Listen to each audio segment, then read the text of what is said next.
5 liters. To give you an idea of the sheer scale we're talking about here, this organ pumps roughly 5 liters of blood every single minute.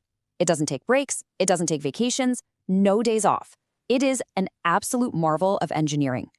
Here's our roadmap for today. We're covering the anatomy of the heart, the double circulation journey, the super fast 0.8-second cardiac cycle, how we measure heart output, and finally, the evolution of the heart. Okay, section 1, anatomy of the heart. Your heart is securely tucked away in this cavity between your right and left lungs, called the mediastinum. And despite its massive responsibility, it's actually surprisingly compact, kind of just about the size of a clenched fist.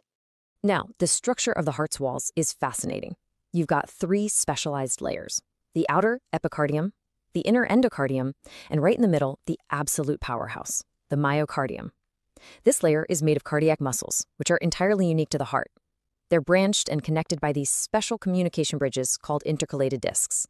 And these bridges are totally crucial because they allow the entire muscle network to contract flawlessly, all together as a single coordinated unit.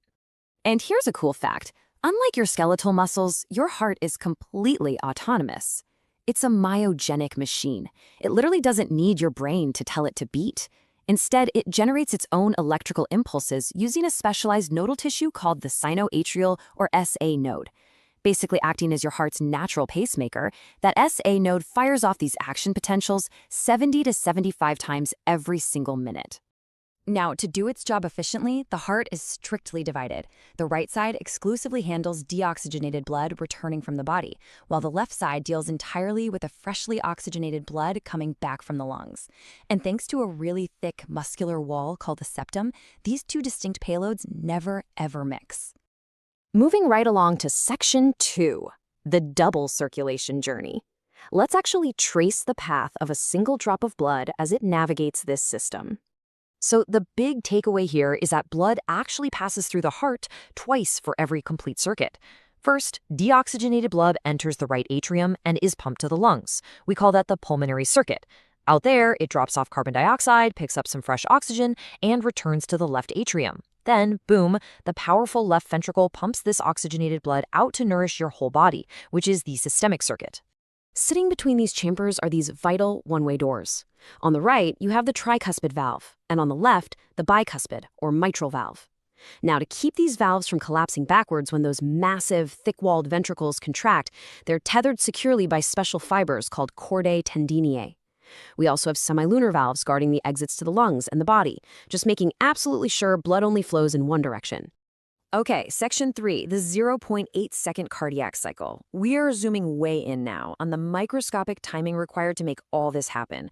A single heartbeat takes a mere 0.8 seconds. And when you break down those tiny fractions of a second, something really surprising jumps out.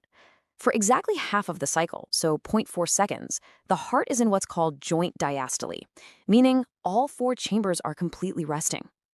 During this brief little resting phase, a whopping 70% of the blood passively drops straight from the atria right down into the ventricles. The remaining fractions of a second are split between the atria and ventricles contracting to actively push the rest of that blood forward. Just to lock these terms in your mind, systole is the active contraction phase, where blood is forcefully pumped out and the pressure inside the heart spikes. Diastole, on the other hand, is the relaxation phase, where the pressure drops and the chambers passively receive new blood. It's this constant, rhythmic oscillation between high pressure and low pressure that actually drives your circulation. And we can actually map out the electricity of this 0.8-second cycle using an ECG, or electrocardiograph. It all kicks off with the P wave. The P wave represents the electrical excitation or depolarization of the atria, which is exactly what triggers that atrial systole we just talked about. Next up is the prominent QRS complex. This really sharp spike signals the powerful depolarization of the ventricles.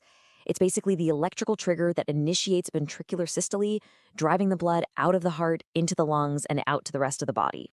Finally, the whole cycle wraps up with the T wave. This wave tells us that the ventricles are repolarizing, meaning they're resetting from their excited state back to their normal, relaxed diastolic state. Once that T wave ends, one complete heartbeat is officially in the books. All right, that was the micro timing. Let's zoom back out for section 4, measuring heart output. We're going to look at the big picture math that keeps us running so efficiently. The very first metric you need to know is stroke volume. This is the exact volume of blood pumped out by each ventricle during one single beat. Mathematically, you find it by taking the volume of blood in the ventricle at the end of its resting phase, the end diastolic volume, and simply subtracting the volume that's left behind after it contracts, which is the end systolic volume. And the result of that mass? It's about 70 milliliters. So this highly efficient biological pump is ejecting roughly 70 milliliters of blood with every single beat. From there, we can easily calculate cardiac output, which is the total volume pumped in one full minute. If we multiply our stroke volume of 70 milliliters by an average heart rate of, say, 72 beats per minute, it brings us right back to that incredible 5 liters per minute we saw at the very beginning. Your entire blood volume is being circulated in just 60 seconds. Mind-blowing, right? On to our final section, evolution of the heart. How did this high-pressure, 4-chambered mammalian engine actually come to be? Well, let's compare our system to the simpler single circulation found in fish.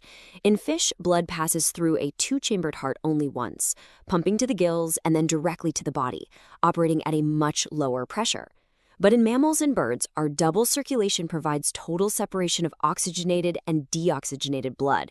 And that high-pressure delivery, that's exactly what sustains our high metabolic rates, letting us maintain our body temperature and do all those energy-demanding activities.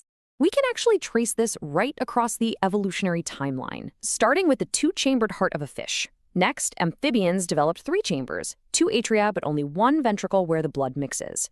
Reptiles took it a step further with an incomplete septum dividing that ventricle. And finally, in crocodiles, birds, and mammals, that septum completely closes, perfectly dividing the heart into distinct right and left halves. Which leaves us with this final, absolutely vital thought. What actually happens if this perfect evolutionary separation fails? Well, if a congenital defect allows the oxygen-rich and oxygen-poor blood to mix, the entire system loses its efficiency. The body's tissues receive less oxygen, and that leads to extreme fatigue, shortness of breath, and sometimes even a bluish tint to the skin. It really is a stark reminder of just how critical this perfectly balanced 4-chambered machinery is to our survival. Thank you so much for joining me on this explainer to explore the human heart. Until next time, keep learning.